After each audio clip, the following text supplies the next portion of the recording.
तो के बाद आप सभी का स्वागत है और सीधे रुक करते हैं बड़ी खबर का। तो छत्तीसगढ़ से इस वक्त की बड़ी खबर, जहां छत्तीसगढ़ में नई सरकार बनने के बाद पुलिस महकमे में बड़े फेरबदल की संभावना जाहिर की जा रही थी। प्रदेश सरकार ने अब एक साथ 45 आईपीएस अफसरों का तबादला कर दिया है। गृह विभाग की तरफ से ट्रांसफर लिस्ट भी जारी कर दी गई है। ज्यादातर जिलों के एसपी बदल दिए गए हैं और डेपुटेशन पर गए अमरेश मिश्रा केंद्र से वापस आ गए हैं। उन्हें रायपुर का आईजी बना दिया गया है। तो वहीं आईपीएस प्रशांत अग्रवाल को बस्तर भेज दिया गया है। अब 2011 बैच के संतोष कुमार सिंह रायपुर के नए पुलिस अधीक्षक होंगे। तो बड़ा फेरबदल यहां पर किया गया है। 45 आईपीएस अधिकारियों के अब ट्रांसफर छत्तीसगढ़ में हुए हैं। आपको बता दें कि केंद्र से लौटे अमरेश मिश्रा बने हैं आईजी और पुलिस महकमे में बड़ा फेरबदल। आपको बता दें इसके अलावा 2011 बैच के संतोष कुमार सिंह अब रायपुर के नए पुलिस अधीक्षक होंगे। तो पुलिस महकमे में बड़ा फेरबदल।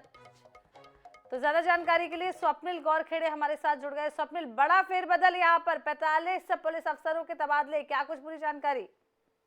जी बिल्कुल, देर रात जो है गृह विभाग में बड़ा फेरबदल किया गया है और 45 आईपीएस के तबादले किए गए हैं, जिसमें सबसे बड़ी बात यह है कि जो प्रतिनियुक्ति पर लौटे अमरेश कुमार सिंह, उनको रायपुर रेंज का नया आईजी बनाया गया है। इसके साथ ही रायपुर एसपी प्रशांत अग्रवाल को भी हटा दिया गया है। उन्हें जो है अब उप पुलिस महानिरीक्षक बस्तर छसवल भेजा गया है। इसके साथ ही कई जिलों के जो एसपी हैं उनको भी जो है उनके भी तबादले किए गए हैं, जिसमें कई जिलों के एसपी शामिल हैं। जिसमें बात की जाए तो मुंगेली के एसपी जो है गिरिजा शंकर जायसवाल को बनाया गया है। इसके साथ ही बलौदाबाजार एसपी सदानंद कुमार को बनाया गया है। इसके साथ ही बात करें तो दीपांशु काबरा जो परिवहन आयुक्त थे, उनको जो है उनकी सेवाएं वापस लेकर उनको जो है रायपुर पीएचक्यू जो है पदस्थ किया गया है अतिरिक्त पुलिस महानिदेशक के पद पर। इसके साथ ही जो कांग्रेस सरकार में जो बड़े पदों पर जो अधिकारी पदस्थ थे,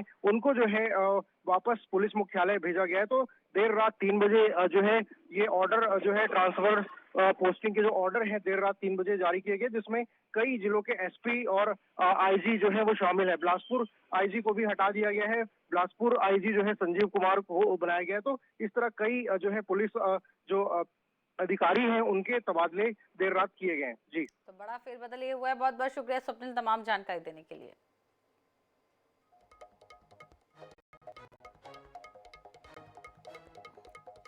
तो छत्तीसगढ़ विधानसभा का बजट सत्र आज से शुरू होने जा रहा है। इस सत्र में कुल 20 बैठकें होंगी। सत्र के दौरान 9 फरवरी को वित्त मंत्री ओपी चौधरी राज्य का बजट प्रस्तुत करेंगे। वहीं सत्र में विपक्ष ने कई मुद्दों पर सरकार को घेरने की तैयारी पहले से कर ली है।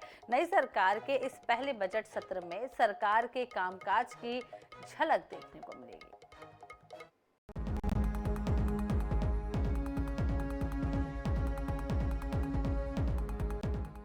छत्तीसगढ़ विधानसभा के बजट सत्र की शुरुआत सोमवार को राज्यपाल के अभिभाषण के साथ होगी।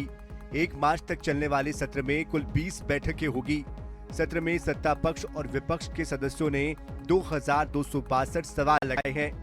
10 से ज्यादा ध्यानाकर्षण की सूचना सदस्यों ने दी है। सत्र में कार्यों के साथ कई महत्वपूर्ण विधेयकों को पटल पर रखा जाएगा। विधानसभा अध्यक्ष रमन सिंह ने सत्र की तैयारियों की जानकारी दी। छत्तीसगढ़ के सदस्य विधानसभा का यह द्वितीय सत्र 9 वर्ष 2024 का प्रथम विधानसभा का सत्र है। इस सत्र में कई मायने में महत्वपूर्ण होने वाला है। प्रदेश की नई सरकार के बजट प्रस्तुत किया जाएगा। सरकार के बजट के अनुसार छत्तीसगढ़ के विकास की दिशा तय होगी। बजट सत्र के दौरान कांग्रेस नक्सल वारदातें, महतारी वंदन के नियम शर्तें लागू करने, बढ़ते अपराध जैसे मुद्दे उठाएगी। किसानों को 3100 रुपए समर्थन मूल्य की राशि नहीं देने का मुद्दा भी सदन में जोर शोर से गूंजेगा। सत्ता पक्ष ने सत्र के एक दिन पहले बीजेपी विधायक दल की बैठक में विपक्ष का सामना करने की रणनीति बना ली है। अब जिस प्रकार से बजट सत्र में सामान्यतः सरकार के द्वारा जो बजट प्रस्तुत किया जाता है उसी पर चर्चा होती है और इसके साथ साथ जो अशासकीय सदस्य हैं सब प्रश्न भी लगाते हैं, ध्यानाकर्षण स्थगन इन मुद्दों के माध्यम से जनता की जो आवाज़ है उसको दबाएं।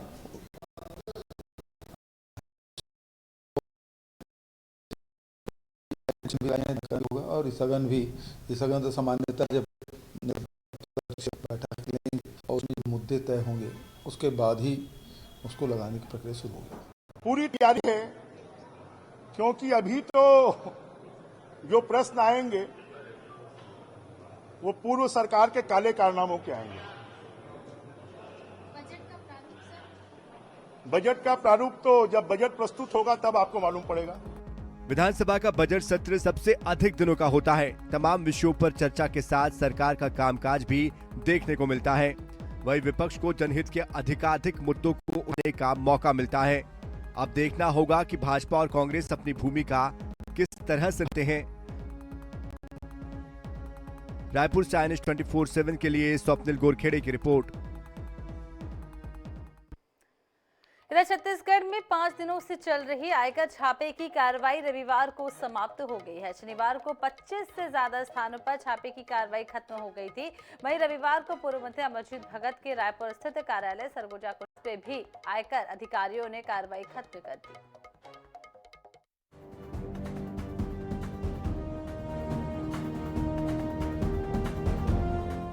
5 दिनों की कार्रवाई में आयकर विभाग के छापे में क्या क्या मिला, इसकी पुष्टि होना बाकी है। बुधवार सुबह आयकर विभाग ने प्रदेश के 50 से अधिक स्थानों पर आयकर छापे की कार्रवाई शुरू की थी, जिसमें पूर्व मंत्री अमरजीत भगत के निवास कार्यालय के अलावा दुर्ग, भिलाई, अंबिकापुर, राजनांद गांव में उनके करीबियों के यहां छापे पड़े थे। मुख्य रूप से चौहान बिल्डर, बंसल ग्रुप, अमर होरा, कैलाश बजाज, टीटू छाबड़ा के यहां आयकर की टीम लगातार डटी हुई थी। शनिवार को 2 दर्जन स्थानों पर आयकर की कार्रवाई समाप्त हो गई थी। अब तक की जानकारी के आधार पर पूरी कार्रवाई में आयकर विभाग ने प्रारंभिक रूप से जो जानकारियां साझा की हैं, उसके अनुसार 5 करोड़ रुपए नकदी, बेहिसाब ज्वेलरी, रियल एस्टेट सेक्टर में निवेश किए गए दस्तावेज, बैंक पासबुक और लॉकर बरामद किए गए हैं, जिनका मूल्यांकन किया जा रहा है। कार्रवाई खत्म होने के बाद आयकर विभाग ने कोई बयान नहीं दिया, लेकिन पूर्व मंत्री अमरजीत भगत ने कार्रवाई को लेकर सरकार पर करारा हमला बोला। पूरी तरह से राजनीतिक इनकम टैक्स की कार्रवाई थी और आवाज को दबाने के लिए, आदिवासियों की आवाज को कैसे दबाया जाए, कैसे डराया जाए, टेरर पैदा करने के लिए। छत्तीसगढ़ में अभी भारत जोड़ो न्याय यात्रा आने वाला है,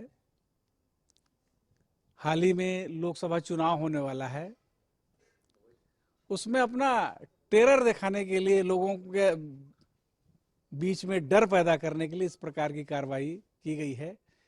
पूरा जांच करने के बाद एक सुई के नोक के बराबर भी फर्क कहीं नहीं मिला। छत्तीसगढ़ में पिछले 5 दिनों से चल रही आयकर विभाग की कार्रवाई आज समाप्त हो गई। पूर्व मंत्री अमरजीत भगत के निवास के बाहर भी अब हलचल देखने को मिल रही है। आप देख सकते हैं यहाँ पर आयकर अधिकारियों की गाड़ियां लग चुकी है। इससे पहले जो है सरगुजा कुटीर में जो है कार्रवाई समाप्त हुई थी और आयकर विभाग के अधिकारी यहाँ से चले गए थे। और आप देख सकते हैं अब यहाँ जो है अमरजीत भगत के निवास के बाहर भी जो है हलचल देखने को मिल रही है। कार्रवाई समाप्त हो चुकी है और फिलहाल जो है आयकर अधिकारी एक एक करके निकलेंगे। हलचल तेज हो चुकी है, सुरक्षा कर्मी भी बाहर आ रहे हैं, गाड़ियां निकल चुकी है। आप देख सकते हैं पूरे अधिकारी यहां से बाहर रवाना हो रहे हैं और उनके साथ जो है पूरे महिला अधिकारियों की टीम भी थी, महिला अधिकारी भी निकल रहे हैं। साथ ही साथ जो है जो तमाम अधिकारी हैं जो कि बाहर से भी थे, कुछ MP छत्तीसगढ़ के भी, छत्तीसगढ़ के अलावा जो है MP के भी हैं, वे सारे अधिकारी जो है अब रवाना हो रहे हैं। लगभग 5 दिनों से यह कार्रवाई चल रही थी और कहीं ना कहीं यह एक बड़ी कार्रवाई मानी जा सकती है, क्योंकि छत्तीसगढ़ में इतनी लंबी कार्रवाई जो है आज की तारीख में नहीं हो पाई थी। कहीं ना कहीं जो है कि यह बड़ी कार्रवाई थी। अब यहाँ से जो है अधिकारी अपने जो है हेड ऑफिस जाएंगे, सारे रिपोर्ट वहाँ सौंपेंगे और फिलहाल इसके बाद ही खुलासा होगा कि कितनी संपत्ति, कितने बेहिसाब नकदी, कितनी ज्वेलरी ये सारे बरामद हुए और कितने की कर की चोरी हुई है। कैमरामैन अरुण साहू के साथ मनोज नायक, INS 24/7 रायपुर। इधर छत्तीसगढ़ में बीजेपी सरकार मोदी गारंटी में सबसे अहम महतारी वंदन योजना को आगामी 1 मार्च से लागू करने जा रही है। इसके तहत विवाहित महिलाओं को हर महीने 1000 रुपए देने का प्रावधान है, लेकिन इस योजना को लेकर सरकार ने क्राइटेरिया फिक्स कर दिया है, जिस पर सूबे की सियासत में अब घमासान मच गया है। क्या है वो क्राइटेरिया और क्यों मचा हुआ है घमासान, चलिए आपको दिखाते हैं। महतारी वंदन योजना छत्तीसगढ़ में 1 मार्च से लागू हो जाएगी। योजना का लाभ पाने के लिए 5 फरवरी से 20 फरवरी तक ऑनलाइन आवेदन किए जाएंगे। इस योजना के तहत पात्र महिलाओं को 1000 रुपए प्रति माह यानी साल में 12,000 रुपए डीबीटी के माध्यम से उनके बैंक खातों में आंतरित किया जाएगा।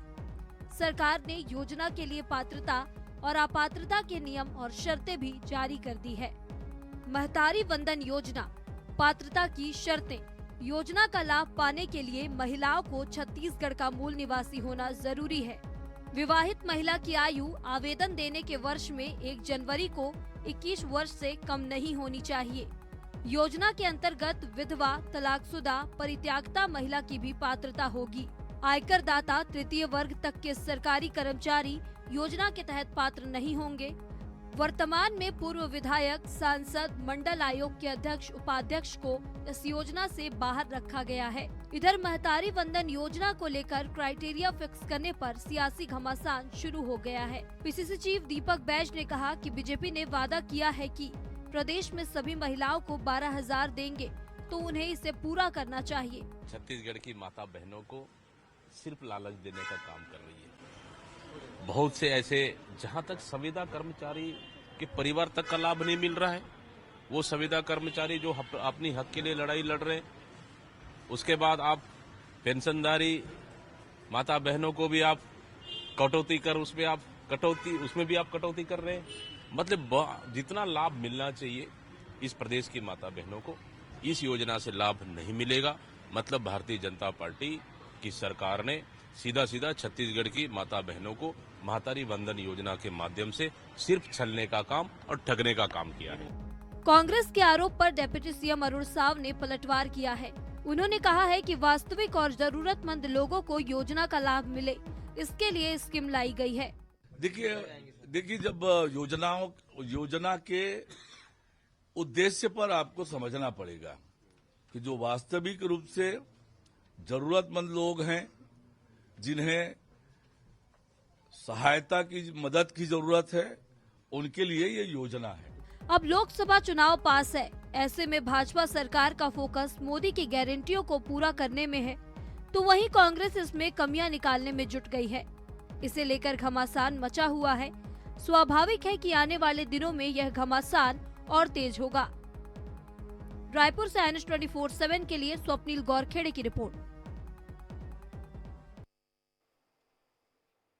इधर स्वच्छ रायपुर का सपना साकार करने के लिए नगर निगम और स्मार्ट सिटी परियोजना के अंतर्गत करोड़ों अरबों रुपए की बर्बादी हुई है। स्वच्छ भारत मिशन के तहत शहर के कुछ स्थानों पर बने ई टॉयलेट इस बर्बादी के उदाहरण है। जी हां, ये टॉयलेट अब बिना उपयोग के जर्जर हो रहे हैं। केरल की ई रामा कंपनी को रायपुर स्मार्ट सिटी और नगर निगम ने ई टॉयलेट का टेंडर दिया था। अब इस कंपनी का कोई अता पता नहीं है। 1 करोड़ 80 लाख रुपए का भुगतान भी हो चुका है। इस काम के लिए 3 करोड़ रुपए पास हुए थे, लेकिन ई टॉयलेट कहीं आधे बने तो कहीं बनकर खड़े तो हुए, पर इसके सामान चोरी हो गए। आज वो जर्जर स्थिति में है। साथ ही साथ रात के अंधेरे में ये नशेड़ियों का अड्डा भी बन गया। ये तो जब से बना है तब से खुला ही नहीं है अभी तक का। कम से कम 4 से 5 साल हो गया है। 4-5 साल हो गया है तो, और जितना भी सामान लगा हुआ था सब चोरी हो गया यहाँ से। जितना भी ऊपर में जितना टंकी थे ना, सब नाइट में आते हैं, चोर लोग लेके चले जाते हैं। नल वल को देखोगे, गेट वेट को सब तोड़ डाले यहाँ का। राजधानी के अंबेडकर अस्पताल, आमा नाका, भगत सिंह चौक, रेलवे स्टेशन, शास्त्री चौक, गंज थाना, पंडरी बस स्टैंड जैसे इलाकों में जर्जर होते ई टॉयलेट खड़े मिल जाएंगे। रायपुर की महापौर एजाज ढेबर इस बर्बादी के आगे बेबस नजर आते हैं, तो वही सांसद सुनील सोनी इसे पैसे की बर्बादी बताते हैं। वो इस पर कुछ खर्च करके लोगों के उपयोग लायक बनवाने की बात भी कहते हैं।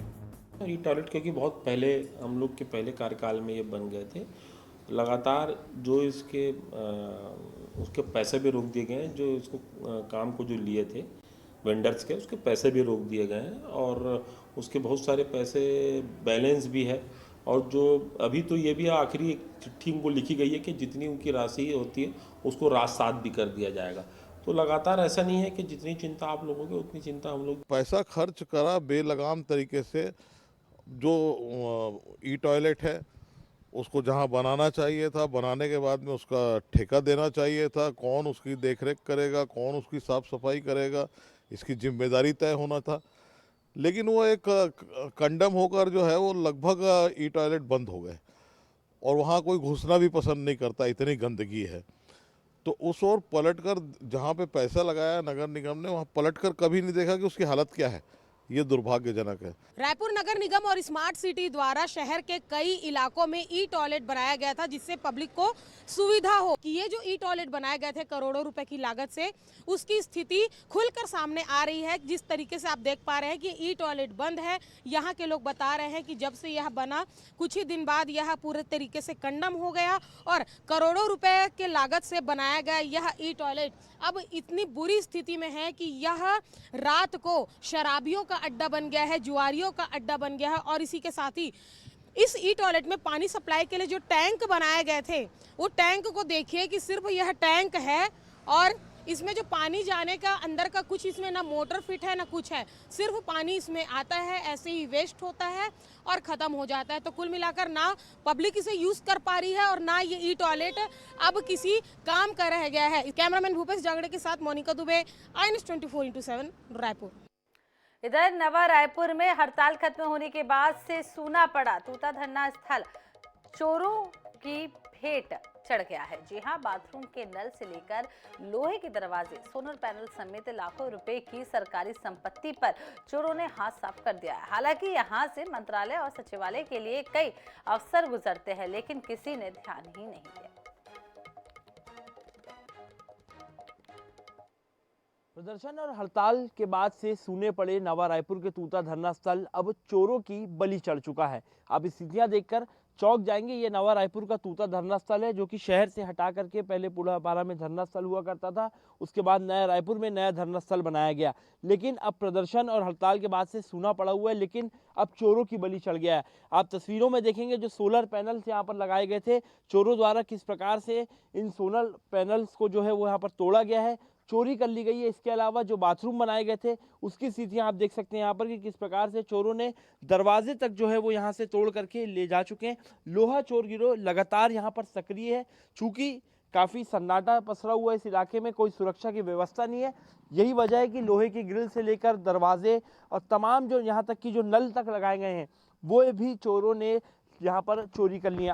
अंदर की स्थितियाँ यहाँ पर दिखाऊंगा आपको कि किस प्रकार से यहाँ पर चोरों ने जो है अपना अड्डा बनाया और इसे किस प्रकार से यहाँ पर लगातार यहाँ पर अब कुछ सामान जो है वो बाकी नहीं रह गया है। नल लगे हुए थे, नल भी यहाँ से चोरी हो चुके हैं, सोलर पैनल चोरी हो गए, दरवाजे चोरी हो गए। इसके अलावा जो तस्वीरों में आपको दिख रही है खिड़कियाँ, उसकी ग्रिल तक यहाँ से जो है चोरों ने जो है से चोरी करके ले गया है। बड़ी बात यह है, जिम्मेदार यहाँ पर ध्यान नहीं दे रहे किस प्रकार से लाखों रुपए का जो सामान है, सरकारी संपत्ति है, चोरों की बलि चढ़ गया है। सोलर पैनल्स आप देख सकते हैं तस्वीरों में, यहाँ पर जो अंडरग्राउंड केबलिंग की गई थी उन केबल्स को भी जो है यहाँ पर चोरों द्वारा जो है वो चोरी कर लिया गया है।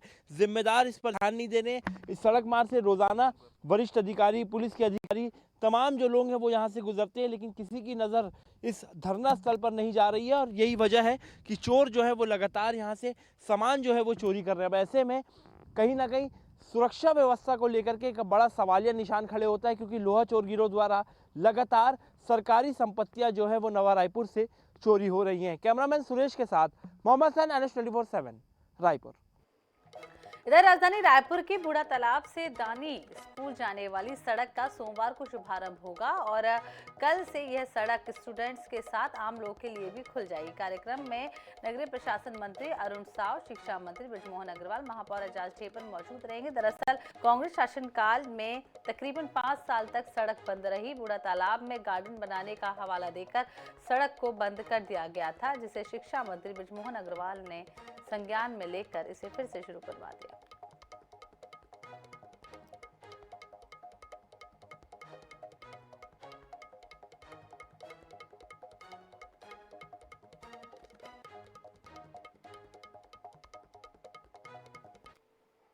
राजधानी वासियों का इंतजार अब आखिरकार खत्म होने वाला है, क्योंकि बूढ़ा तालाब से दानी स्कूल जाने वाला जो यह मार्ग है, जो 5 सालों से बंद था, आखिरकार अब वह कल से खुल जाएगा। हम बात कर रहे हैं रायपुर बूढ़ा तालाब गार्डन के बगल से जो ये रास्ता निकला हुआ था, इसे जब रायपुर नगर निगम द्वारा बूढ़ा तालाब गार्डन का निर्माण किया गया तब यह मार्ग को बंद कर दिया गया था, चौड़ीकरण किया गया था और गार्डन के एरिया से इसे जोड़ दिया गया था। उसके बाद बीजेपी की गवर्नमेंट आई, सरकार बदली तो आदेश भी बदल गए। जो यह मार्ग बंद थे, जो दानी स्कूल से सीधे बूढ़ा तालाब को आपस में जोड़ती थी, यह मार्ग अब दोबारा शुरू होगी क्योंकि शिक्षा मंत्री बृजमोहन अग्रवाल ने इसका जायजा लिया और कलेक्टर और प्रशासन को उन्होंने आदेश दिया कि जो यह मार्ग बंद है, जो स्कूली बच्चों को आने जाने में दिक्कतें हो रही हैं, यह मार्ग दोबारा खोला जाए। 1 महीने का समय दिया गया था और 1 महीने में ही यह जो सड़क है बनकर पूरी तरीके से तैयार है। तस्वीरों में आप देख पा रहे हैं कि यह वो मेन गेट है जो सड़क में बनाई गई है। यह मेन गेट इसलिए बनाई गई है ताकि जब स्कूली बच्चे आना जाना करें उसके बाद असामाजिक तत्वों का जमावड़ा ना हो, इसलिए इस गेट को बनाया गया है। और इस गेट को बनाने का उद्देश्य इतना ही है कि जब स्कूली बच्चे अपने घर पहुंच जाएं, जब वह दिन भर आना जाना कर लें, तब यह मार्ग फिर से बंद कर दिया जाए ताकि यह सुव्यवस्थित भी रहे, गार्डन में भी रहने जाने वाले लोगों को दिक्कतें ना हो। और यहाँ पर सिक्योरिटी गार्ड भी आप देख पा रहे हैं कि इस गेट को कोई खोलने का प्रयास ना करे, इसलिए यहाँ पे व्यवस्थाएं भी की गई है। और कल इस जो रोड का शुभारंभ होगा, नगरीय प्रशासन जो मंत्री हैं अरुण साव, उप मुख्यमंत्री और शिक्षा मंत्री बृजमोहन अग्रवाल की अगुवाई में इस मार्ग को खोला जाएगा और राजधानी वासियों को और स्कूली जो छात्राएं हैं उन्हें यह सौगात दी जाएगी। कैमरामैन भूपेश जांगड़े के साथ मोनिका दुबे, INS 24/7। और इसी के साथ इस बुलेटिन में फिलहाल इतना ही। देखते रहिए INS 24/7। नमस्कार।